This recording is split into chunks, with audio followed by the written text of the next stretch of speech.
Kaya, Wanju Wanju. I'd like to acknowledge the Noongar country and the Noongar people, past and present.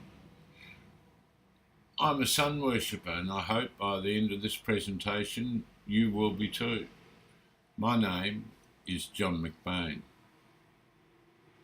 What is sun? The acronym SUN stands for Sustainable Urban Nutrition. SUN is a network of gardens within walking distance of every house, growing foods and soils made from green and food waste. In an area like South Perth, assuming that they're a kilometre apart, that would mean 12 or 14 gardens throughout the suburb. It's a more commercial version of the community garden model, with at least a third of the produce donated to charity or the needy.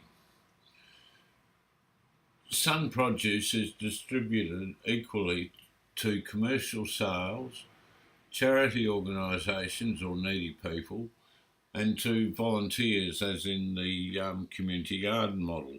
Where we differ is, say, where we're operating at the Como Bowling Club, we give some of the produce to the club members, the land tenure holders. At present, most of our produce goes to charities while we're going from the development to the implementation stages.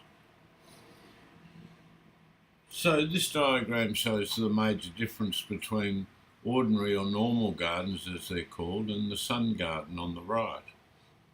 You can see in the ordinary garden there's chemicals and fertilisers going directly onto the soil, and from there they go to the aquifers and river systems. We say people spend money at shops to kill dolphins.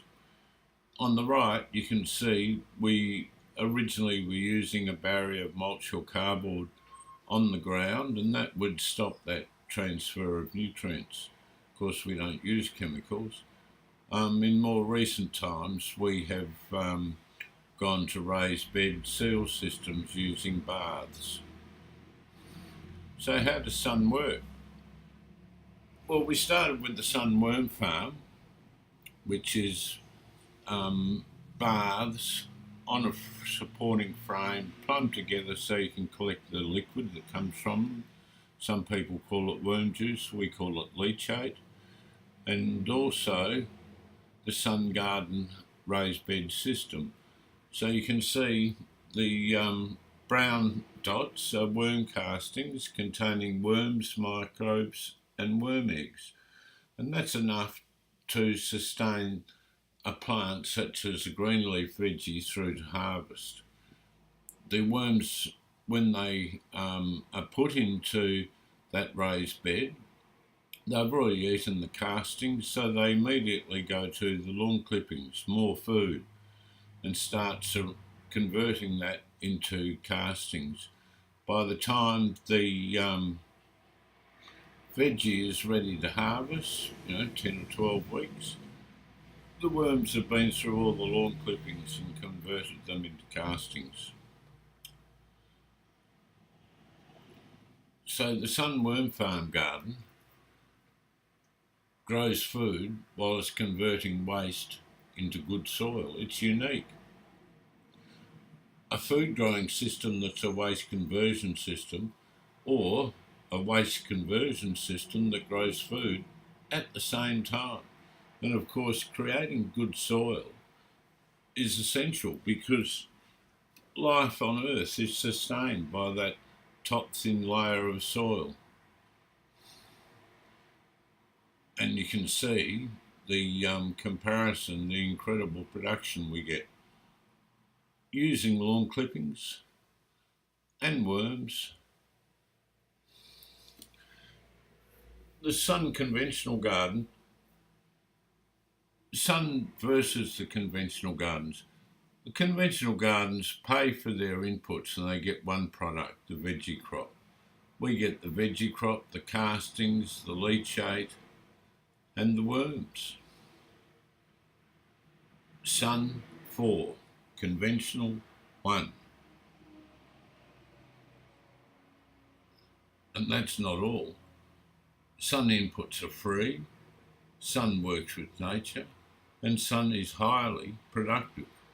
How productive, you might say? Well, the sun cycle takes about 10 to 12 weeks, which is about 4 times a year, and about the same time for a vegetable to grow. The initial waste to castings ratio, as seen in that previous slide, is about 10 to 1, 10 waste, 1 castings. So with that sort of ratio, 4 cycles a year, at the end of the year, in theory, we produce enough for 10,000 beds. The sun system grows exponentially, as you'll see in the following slides. This one assumes a 10 to 1 ratio happening 4 times a year. This one assumes only a 5 to 1 ratio happening 4 times a year. And this one assumes a very conservative 3 to 1 ratio only happening 3 times a year, which allows for things to go wrong and practicalities of normal growing. So 3 sun cycles a year with a 3 to 1 conversion ratio.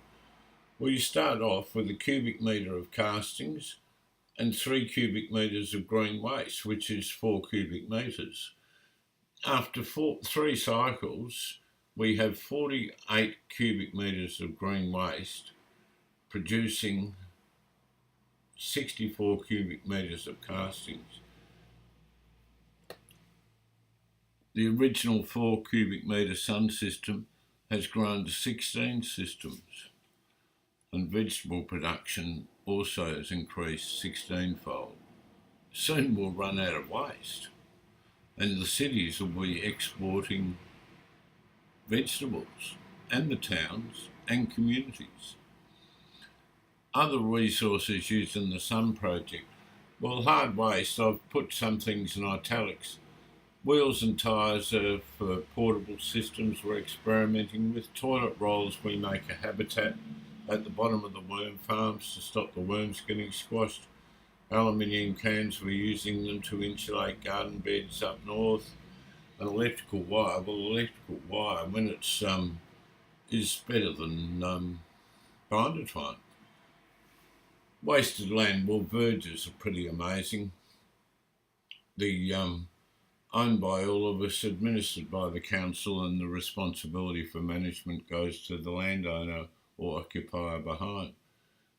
The Sun has had great success using backpackers to develop the project so far. By using waste locally to grow food, Sun reduces food and waste miles and the associated carbon emissions. Sun, sustainability in action. Prior to colonisation, Australia was a fresh food supermarket with no cash register. People only took what they needed, and they shared. Food is a basic human need and right. Like air and water, without it we die. Today, food is shared according to the ability to pay, not need, and many go without enough. Fresh fruit and veg are essential to human health. Modern food is increasingly artificial and processed, and we know lower quality food is causing health problems. For First Nations people, it's even worse. Many are on low incomes. There's been huge changes in diet since colonisation, and many live in regional and remote areas. Dr. Julie Brimblecombe with the Menzies Research Institute said in The Distance Diet that fruit and veggies are luxury items in much of Australia. The well-documented long-standing health gaps are no surprise. Benefits of Sun for First Nations people and communities. As well as facilitating better health through improved diet, Sun enables enterprise opportunities in waste management, landscaping, growing and harvesting, produce value adding, integration with bush tucker, promotion and marketing. Sun has developed a flexible business employment model that allows for cultural responsibilities such as sorry business and law. Sun fulfills an important role of personal and community viability by encouraging business and enterprise in communities and nearby towns and cities. Summing up, Sun donates fresh veggies either directly to people in need or indirectly through charity organisations, in this picture Food Bank, but we also have a relationship with South Care and St Pat's in Fremantle. Sun workshops show people how to grow their own food easily and sustainably. The free lunch workshop teaches people how to grow their own food using waste and the Sun systems. The food is the free lunch and breakfast and dinner. Sun also creates educational media, as you can see here. Thank you.